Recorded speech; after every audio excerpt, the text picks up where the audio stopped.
নাজিফা তুমি পিকনিকে যাবা? না গেলে হয় না তোমার? কেন? যেতেই হবে। ফ্যান্টাসি কিংডমে যাও নাই তুমি কখনো? আহারে কি কষ্ট রে, এই জন্য যেতে হবে। আমি ভাবছিলাম এবার তোমাকে নিয়ে যাব না। আজকে স্কুলে এসেছি আমরা ফ্রাইডেতে, কারণ হচ্ছে নাজিফা গান শেখে, কিন্তু মিসই আসে নাই।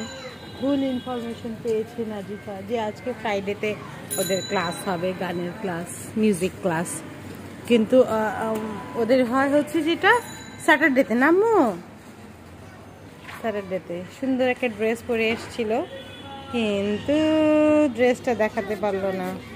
চলো চলে যাই, কিন্তু ভাবতেছিলাম যে একটু দেখি যে হয় কিনা ক্লাসটা। Deer parents, request to